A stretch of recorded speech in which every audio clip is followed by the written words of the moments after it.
Hi, I'm James from Risk Assessor. I'm going to show you how to carry out a risk assessment on your phone or your tablet. This is your Risk Assessor dashboard where you'll see all the assessments you've already created. Click on New Assessment at the bottom of the screen and input a project name. I'll use Test for the purpose of this video. Select the assessor, any key staff or groups that may be in the area, and input a start date, an end date and an assessment date. Type in a work description and click on Next. You've now got the opportunity to take a photo or choose one from a library. When you do this, you can start dragging hazards straight over the top of your photograph. I'm going to click on Skip to go straight through to my hazard list. While we populate the app with some example hazards, it's up to you to make sure that you use hazards relevant to the assessment that you're carrying out. I'm going to select a couple now, dust and offcuts and falling objects, and click on Next. By clicking on the hazard, we can overtype it again to make sure it is relative to the assessment that we're doing. When you're happy with it, click on Next and you can select a worst case outcome. I'm going to select severe injury for the hazard I've selected, and then I'm going to select some control measures. Carry out good housekeeping, I'll say is already in place.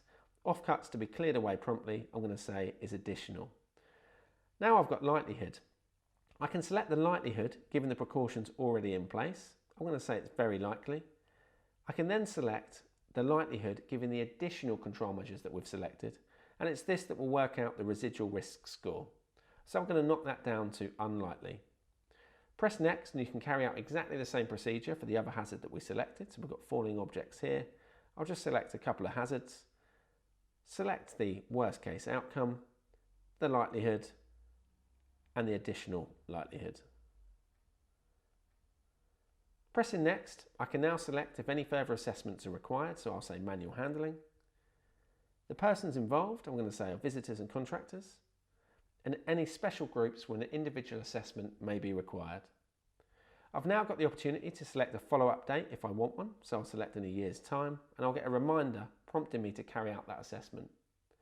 Would you like the assessment to be signed off as reviewed?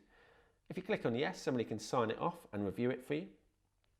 The next step, you see the PDF risk assessment has been created. At the top of the screen here, you have your logo you've uploaded, you have your address, the project name, the description of the work, any further assessments required or persons involved or affected, the individual assessments required for, your start date, your end date, the key people or groups of people in the area, and if we scroll down slightly, you'll see all the hazard information along with the controls already in place. Here is your risk score with your additional control selected and your residual risk. We can see here that we selected yes for a follow-up and when that follow-up is due. Scroll down, you'll see who carried out the assessment, and of course you've got a key detailing the risk matrix. Clicking on Save will save that assessment straight onto your dashboard where you can access it at any time. In a couple of moments you'll see a little green tick that will appear. That will mean that the assessment has been uploaded to your account where it's stored and backed up. If you click on the assessment, you've got the option to edit it, you can email it or print straight from your phone, and of course you can have it reviewed or request a review from somebody else. Here's that little green tick, you'll see it just there, it's now been uploaded. I hope you find this useful. Any questions you've got, please just get in touch at sales@riskassessor.net.